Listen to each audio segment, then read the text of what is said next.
24 घंटार भाग्य हेब बड़ परिवर्तन। आपण अपमार्ग गछ विषय केउठारे शुणियाकू बा देखियाकू पाइथिबे। अनेक लोकंक घर पाखरे ए गछ थिले मध्य लोकमाने एहाकू देखि मध्य अणदेखा कर देई थांती। हेले ए गछ कोनोसी साधारण गछ नुहे। एथिरे अनेक गुण रहिछि। आध्यात्मिक तथा तांत्रिक गुण सबु ए अपमार्ग गछरे रहिछि। तेबे ए गछर फायदा विषय एठारे जानंतु। नंबर 1, जो लोकंक माड़ीरे दरज अनुभूत होता है बा दांत सह जड़ित कौन समस्या रही है तेबे यह अपमार्गर व्यवहार करी आपण निज दांत को सुंदर और सुस्थ बनई पारे। कारण अपमार्ग गछर आयुर्वेदिक गुण रही। आपण अपमार्ग गछर मूल को नहीं 1 मास पर्यंत निज दांत माड़ीरे घसंतु। तापर यार रिजल्ट आपण निजे देखिया पाइबे। नंबर 2, अनेक लोक आंठु अंटी जंत्रणा पीड़ित हो वर्ष वर्ष धरी समस्या भोग करुछंती। बहु कष्टर मध्य सामना करुछंती। आपण अपमार्ग गछर मूल को आनी ताहाकू खरारे सुखाई दियंतु।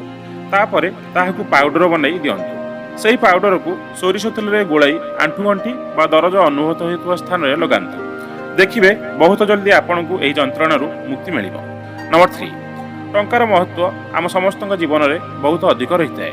तेबे व्यवसाय वाणिज्य करुवा लोक बा कौनसी मार्गरू तांको रोजगार करी टंका कमाइବାକୁ चाहुथिबा लोक अपमार्ग गछर एही तांत्रिक उपायटी करि देखंतु।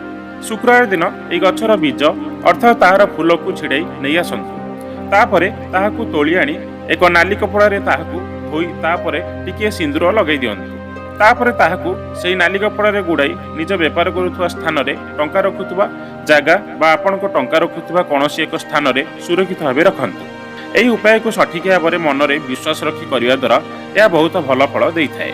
सेही व्यक्तिर दिन को दिन टंका क्षेत्र में उन्नति होइथाय। फ्रेंड्स, आपको जदि भिडियोटी भल लगी है प्लीज लाइक एंड शेयर करेंगे और आपंकर मतामत कमेंट माध्यम जनवाक अनुरोध। रोची जय जगन्नाथ।